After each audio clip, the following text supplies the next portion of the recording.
Radio J. Pont-Neuf, Shlomo Malka. Radio J.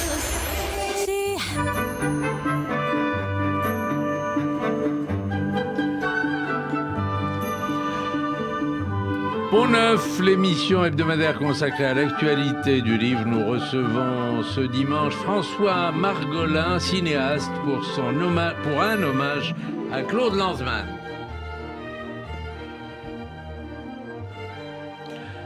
François Margolin, bonjour. Bonjour. Je suis ravi de vous recevoir. On va commencer par parler de ce film, L'automne à Pyongyang, qui est tiré d'un livre, Le lièvre de Patagonie, et que vous avez réalisé avec Claude Lanzmann.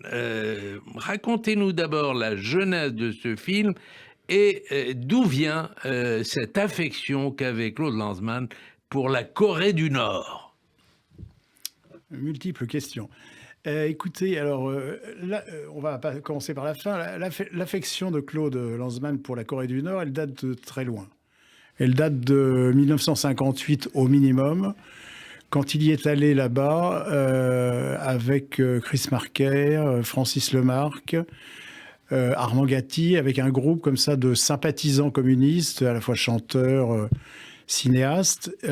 Chacun est revenu avec quelque chose d'ailleurs, parce que Lanzmann a mis des années à écrire Le lièvre de Patagonie, mais Marker est revenu en faisant un livre de photos qui s'appelait Coréenne, qui est un livre magnifique de photos. Et je crois que son admiration pour la Corée du Nord, en tout cas de l'époque, de 58, c'est quelque chose qu'il dit d'ailleurs dans le film, c'est contre Ridgway la peste. Ridgway la peste, c'est en gros l'armée américaine qui occupe des zones qui ne doivent pas lui appartenir. Et donc, pendant très longtemps, et en particulier pendant la guerre et après la guerre, la Deuxième Guerre mondiale, bien sûr, Lanzmann est, comme il le dit lui-même, était sympathisant communiste. Voilà. Il a commencé à 15 ans et il est resté fidèle à cette espèce d'amitié... comment dire, amitié qui bien sûr n'a pas grand-chose à voir avec ce qu'on pourrait dire de la Corée du Nord aujourd'hui, mais qui était quelque chose qui était une espèce d'alliance anti-impérialiste, on dirait aujourd'hui. Voilà. Et Lanzmann est resté très fidèle à ses opinions de cette époque-là. Et à l'image qu'il avait de la Corée du Nord à l'époque. Le film s'ouvre d'ailleurs sur une séquence de karaté. Et il adore ça aussi, le karaté. Alors c'est le taekwondo qu'il adore. Ah, c'est ça, oui. Parce que la spécialité de la Corée du Nord comme du Sud, c'est le taekwondo. Et il y a même deux fédérations. Il y a deux fédérations opposées, une du Sud et une du Nord. Et donc... il adorait ça, il adorait les sports de combat. Alors, c'est tout à fait le hasard si on a commencé à vouloir prétendre qu'on allait tourner sur le taekwondo. C'est-à-dire, c'était pour les baratiner, en gros, les Coréens du Nord.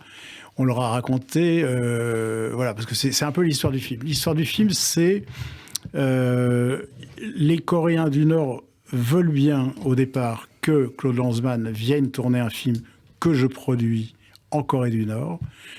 Mais le sujet, au départ, doit être inspiré, effectivement, de son livre « Le lièvre de Patagonie ». Je suis très étonné, d'ailleurs, au début, qu'ils acceptent. Mais je dis oui, on prend les billets d'avion, on prend les réservations d'hôtel. Et puis, alors, 15 jours à nord-coréenne, 15 jours avant, il m'envoie un mail. Enfin, il y a un seul mail pour tout le secteur du cinéma de la Corée. Il m'envoie un mail en disant « Écoutez, finalement, on a bien réfléchi, c'est pas possible ». Et donc, du coup, on était très emmerdés avec Claude, parce qu'il tenait à faire ce film depuis des lustres.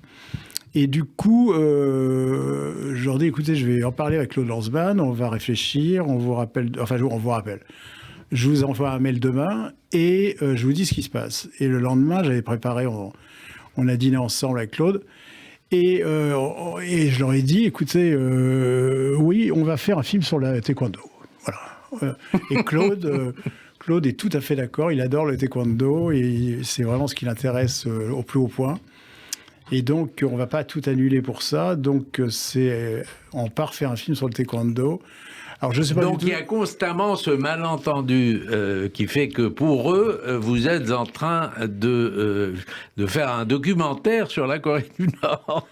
Oui, même pas. Un documentaire, disons, sur... on fait des repérages pour un film sur le taekwondo en Corée du Nord. Et donc, du coup, il se laisse... comment dire, il se laisse berner volontairement ou involontairement. Je n'ai jamais compris si c'était qui était complice dans l'histoire ou pas. Enfin, en tout cas, l'un et l'autre, Claude et moi, on s'entend extrêmement bien sur ça, sur l'idée de raconter n'importe quoi. Ça, vraiment, on s'est très, très, très bien entendu. Pourtant, on se connaît depuis très longtemps, mais disons, on n'avait jamais eu d'expérience de cet ordre-là. Et puis voilà, et ça passe. Et donc, une fois sur place, moi je savais bien, une fois sur place, ils allaient tout de même pas nous foutre dehors comme ça, manu militari, même si ça a failli vraiment une fois arriver.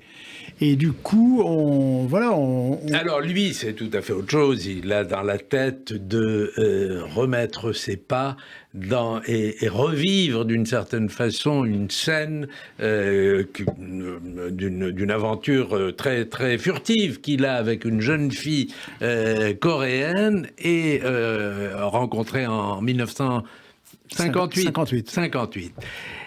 Et alors cette jeune fille, il veut la voir et il veut pas la voir en même temps. Oui. Je crois qu'il voulait pas la voir. Mais si je veux tout avouer. Mais officiellement, il allait pour la voir. Et officiellement, dans son livre, il dit pas tout le temps qu'il veut la revoir, la retrouver. Il leur dit oui, il faut absolument que je la voie. C'est une obligation pour moi. Je veux la voir avant de mourir, etc., etc. Et puis, en confidence, il me dit évidemment, écoute, voir une femme vieille, enfin, c'est pas très élégant de dire ça aujourd'hui, il y a MeToo, mais une femme vieille, ça m'intéresse pas du tout. Voilà, moi il veut conserver l'image qu'il. Ouais, ce qui l'intéressait en fait. Qu'il avait d'elle. Je crois qu'il voulait à la fois conserver l'image qu'il avait d'elle, mais aussi l'image qu'il avait de lui. Voilà. D'ailleurs, il vous le dit à un moment donné, il dit je veux rien voir, je veux voir moi. Il veut se raconter lui-même. J'ai laissé très volontairement cette phrase, parce que je crois qu'il avait envie de se voir lui, parce que ce qu'il essayait de retrouver là-bas, c'est sa jeunesse. C'est le fait d'être... de se retrouver à 30 ans. Il est parti là-bas à 32, 33 ans, je crois. Donc c'est retrouver... c'est retrouver sa jeunesse perdue. Et sa jeunesse perdue, il la cherchait... voilà, contre tout, quoi. Il voulait ça, et je crois qu'il l'a cherché d'autant plus qu'il y avait en parallèle l'histoire avec son fils Félix, qui à la même époque souffrait d'un cancer qu'on croyait, d'ailleurs le jour où on est parti là-bas, qu'on croyait qu'il était dans une vraie rémission, ou même peut-être soigné, et puis c'est malheureusement pas arrivé puisqu'il est mort 1 an plus tard. Mais il voulait retrouver, se retrouver lui, parce que je crois que Félix, c'était vraiment lui jeune. Et c'était pas complètement faux, parce que Félix, qui avait une très grande autonomie d'existence et d'esprit aussi, moi j'ai toujours dit, c'est Claude en plus gentil. Non pas que Claude n'était pas gentil, mais disons, c'était Claude en... je ne vais pas dire en mieux. Enfin, il était au moins aussi intelligent, au moins aussi brillant. Sûrement. Il aurait été quelqu'un d'extraordinaire. Il était normalien, etc. Ouais, normalien, enfin, il était promis à de grandes... de grandes destinées, qu'on dit chez Balzac, absolument. Absolument. Et en plus, c'était le meilleur ami de mon fils, ce qui n'empêchait rien dans l'histoire. Et donc, du coup, moi, j'ai connu très jeune, et j'ai beaucoup appris à le fréquenter soit par son père, soit par mon fils. Donc, on s'entendait très bien. Il nous a beaucoup aidé aussi pour le tout premier film qu'on a fait ensemble là-bas, qui s'appelle, à la suite de ses repérages, qui s'appelait Napalm, qui est passé à Cannes, au Festival de Cannes en 2016, je crois. 2017, oui, et qui est passé là-bas, et qui est un film qui est d'ailleurs très très très différent, mais qui en même temps a une place énorme, parce que c'est la vie de Lanzmann aussi en Corée du Nord, et ça le montre sous toutes sortes d'aspects. Et c'est vrai que ce film Napalm est quelque chose qui est qui clôt un peu l'œuvre de Claude Lanzmann. C'est-à-dire que je pense que mon film est sans doute le seul film qui existe et qui malheureusement existera, parce qu'il n'y en aura sans doute pas d'autres, sur la vie concrète et privée et les confidences de Claude Lanzmann, mais en même temps, c'est des choses qui n'auraient pas pu exister autrement, parce que alors, c'est ça qui fait l'intérêt du film, c'est qu'il y a des échanges entre vous qui sont tout à fait, très prenants et très profonds. Il y a cette idée on sent qu'il est obsédé par l'éternité, mais ça c'est depuis toujours. La mort est un scandale, il vous dit, il cite un de ses profs qui a écrit un livre, Le désir d'éternité, il dit aussi, il ne faut pas que les gens meurent. Il faut empêcher ça. Il faut empêcher que les gens meurent. Ah oui, je crois que son grand combat dans sa vie sera été de se battre contre la mort. Et c'est ce qui le fascinait sans doute dans la Corée du Nord, c'est que le président de la Corée du Nord est encore aujourd'hui, 25 ans après sa mort, Kim Il-sung, qui est mort il y a longtemps et qui reste président à vie. J'allais dire à vie, à mort. C'est-à-dire que c'est même pas comme dans les pays africains où il y a des présidents à vie. Là, c'est un président pour l'éternité. Et ça, l'idée d'être président pour l'éternité, lui, il aurait adoré. C'est-à-dire, il aurait adoré être, je sais pas quoi, directeur des temps modernes jusqu'à la fin du monde. Il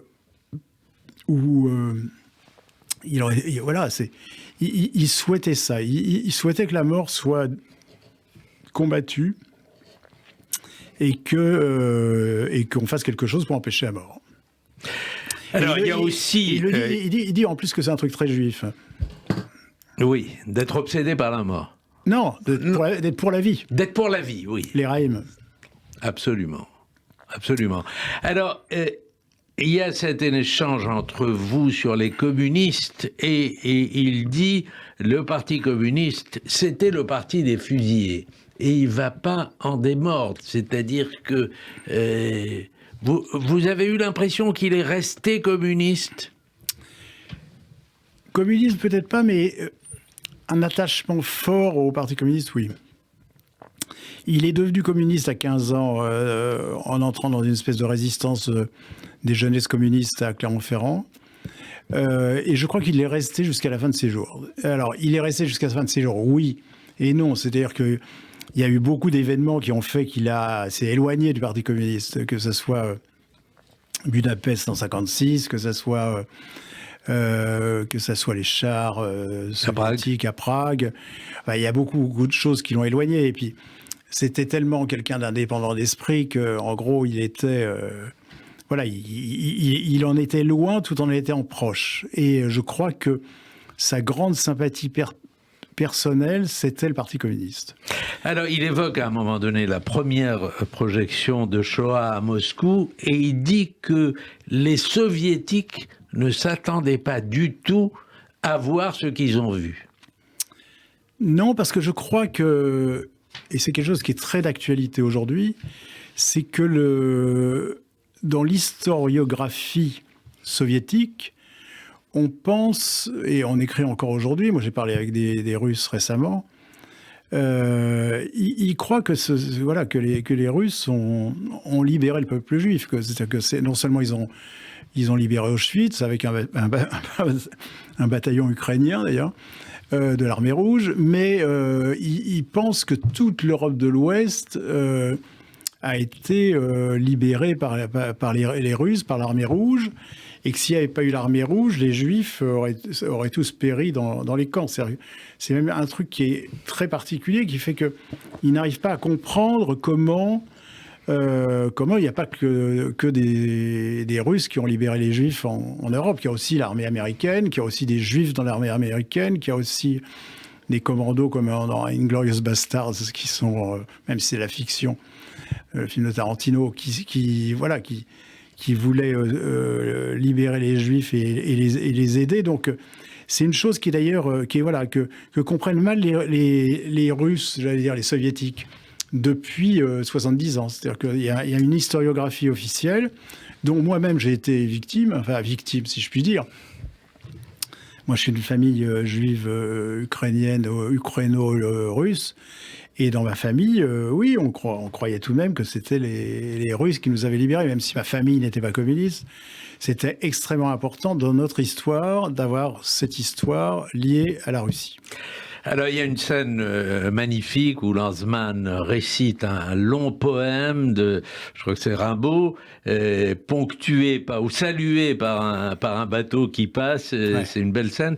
Et il y a aussi, il déclame du Racine. Vous me dites qu'il y avait aussi Beaux endormis de Victor Hugo qui connaissait par cœur. C'est dommage que vous l'ayez pas gardé. On voit en tout cas qu'il est nourri de poésie. Et c'est ce qui fait la richesse de son style aussi. Il a un style très poétique dans ses écrits. Ah ben si vous voulez, je crois que j'ai jamais vu quelqu'un qui écrivait aussi bien que Claude Lanzmann. C'est-à-dire que même quand on s'écrivait des mails d'insultes, des fois, il y avait des compliments aussi. Oui, oui. Vous allez croire sinon qu'on s'engueulait tout le temps, pas du tout. Mais même quand c'était des méchancetés, c'était toujours écrit, mais avec un style mais hallucinant. Je les ai gardés d'ailleurs. Je les ai gardés, je ne sais pas ce que j'en ferai un jour, mais c'était magnifique. Il n'y a pas un mot de trop. Je ne sais pas comment dire. C'était quelqu'un d'une autre époque, si vous voulez. Il a fait ses études, je crois, en Cannes, avec Deleuze, avec Guattari, peut-être pas Guattari, je me trompe, mais enfin avec plein de gens voilà, très connus ensuite. Il a fréquenté évidemment Sartre et de Beauvoir. Enfin voilà, c'est quelqu'un qui était un styliste, si je puis dire, un styliste et qui a été un journaliste incroyable. Il a fait par exemple un portrait à l'époque il faisait des portraits dans Elle, il faisait chaque semaine je crois un portrait. Il a fait un portrait par exemple de Sami Frey qui est incroyable, qui est vraiment un chef-d'œuvre. Je sais pas si on peut écrire mieux sur il est vrai que Sami Frey ça inspire.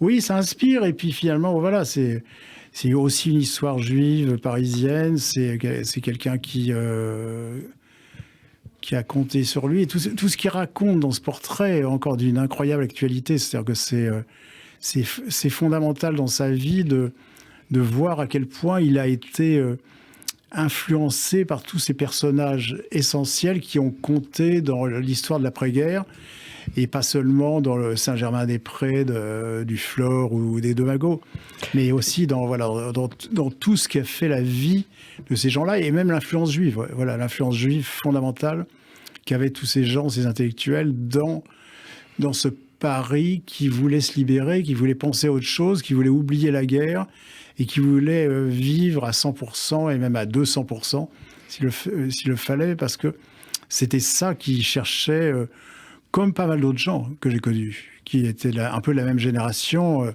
Je pense à Marceline Loridan, à des gens comme ça. C'est des gens qui voulaient vivre à 100 à l'heure. Donc c'est vrai que c'était quelque chose qui est difficile sans doute à comprendre. Et c'est sans doute pour ça, par exemple, qu'il a eu son fils très tard. Il l'a eu à 65 ans. Il voulait d'abord vivre et donner par ailleurs la vie, mais ce qui comptait pour lui, c'était d'abord la vie. Parce que je crois que beaucoup de gens ont mal compris peut-être Shoah. Je ne dis pas qu'ils n'ont rien compris, hein. Mais je crois que Shoah n'est pas un hymne à la mort, mais un hymne à la vie. C'est-à-dire que Shoah, je vous invite d'ailleurs un moment à revoir avec lui. Il faut qu'on revoie le film, ouais. Et je serai avec toi. Ouais. Ça s'est fait, cette séance de... Écoutez, non, malheureusement ça s'est fait, mais ça s'est fait quand il est mort. Je crois que le soir même ou le lendemain, Arte a rediffusé pour la énième fois Shoah, ce qui était très bien. Et je crois que cette fois-là, j'ai vraiment compris encore mieux que d'habitude le sens de Shoah, parce que je crois que Shoah, c'est un hymne à la vie incroyable, et c'est peut-être le plus beau d'ailleurs des films issus de Shoah. C'est sans doute Sobibor, parce que Sobibor, c'est un film sur un homme jeune encore à l'époque, qui montre que la vie est là, et je crois que Lanzmann a eu tout à fait raison de faire ce film Shoah suffisamment tôt après la guerre, c'était moins de 30 ans, pour se permettre d'avoir des gens qui étaient encore dans la force de l'âge. C'est-à-dire qu'aujourd'hui, on a tout de même tendance à penser, j'imagine, quand on est jeune, que les survivants d'Auschwitz ou des camps de Majdanek et autres, ce sont des vieillards qui sont presque un pied dans la tombe. Eh bien, lui, il montre le contraire. C'est-à-dire qu'il montre que c'est la vie tout entière qui était présente et qu'il fallait montrer. Et il fallait montrer que la vie était plus forte que la mort. Alors, j'imagine que vous avez dû quand même, entre nous, enlever des scènes où on le connaît tel qu'en lui-même, c'est-à-dire où il pestait, où il trépignait, où il engueulait tout le monde, etc. Parce que c'est vrai que, par moments, il était insupportable. Je dis pas qu'il était... Même si la plupart du temps, il revenait avec un geste affectueux ou une parole affectueuse. Ouais. Voilà, une parole affectueuse, ça voulait dire, en gros, on s'était engueulé. Il appelait 2 jours plus tard en me disant, alors, tu veux pas qu'on aille dîner ensemble? Les excuses, c'était ça. Hein. C'était pas plus loin. Mais ça voulait dire des excuses. Donc j'ai fini par le comprendre. Et je crois que c'est quelqu'un qui... il cherchait, il cherchait à ce qu'on passe à autre chose. Mais moi, j'ai pas laissé que des endroits où effectivement, où il était radieux, gentil, etc. Même si le principe du film, c'est de montrer un personnage attachant, sympathique, et qui donnait envie. Et je crois qu'il n'y a pas une personne qui ait travaillé avec lui ou qui les côtoyait de près qui ne puisse pas dire ça. C'était quelqu'un presque de surhumain, mais qui profondément avait envie de vivre, avait envie de montrer que la vie était éternelle et qu'on ne pouvait pas s'en passer. Alors, la scène finale de votre film est somptueuse. Et il vous embrasse, toute l'équipe qui vous accompagne, il vous embrasse, vous, et il lance un baiser à cette jeune fille, où qu'elle soit vivante ou qu'elle soit morte. Vous n'avez pas cherché à la retrouver, cette jeune fille, parce qu'il y a eu un vrai coup de foudre. Ah bah au début, moi, j'étais très curieux, et c'est même ce que j'ai vendu à tout le monde quand on allait rechercher cette femme. Je me suis rendu compte très progressivement que, je suis pas sûr que c'était son truc. Mais c'est vrai que, il y a un coup de foudre pour elle. Mais vous voyez, je me demande, après coup, même 5 ans après, si finalement, il cherchait vraiment à la retrouver, et si finalement, c'était pas... si finalement il n'avait pas surtout envie, donc comme je disais tout à l'heure, de se retrouver lui, et s'il n'avait pas surtout envie, de se montrer, de se rechercher lui-même. Puisque cette émission est une émission consacrée aux livres, il faut évoquer, François Margolin, un de ses derniers livres, le Lièvre de Patagonie, et ce film est un peu l'adaptation, mais je regarde, on n'a pas le temps, mais il faut lire ce livre, parce que c'est un chef-d'œuvre. Tout y est. Tout y est, c'est ce lièvre qui est pris sous les phares d'une voiture et Lanzmann s'identifie à lui, sauf que lui est passé de l'autre côté de la route. Absolument. Merci François Margolin. Le film est toujours à l'affiche. Toujours à l'affiche. Il passe en ce moment au 3 Luxembourg à Paris et je pense qu'il va continuer dans d'autres salles. Donc regardez sur les programmes, sur Allociné, sur... IMDb, vous trouverez la salle où il passera. Un automne à Pyongyang. On n'a plus le temps. C'était François Margolin pour un hommage à Claude Lanzmann. Bon dimanche à tous.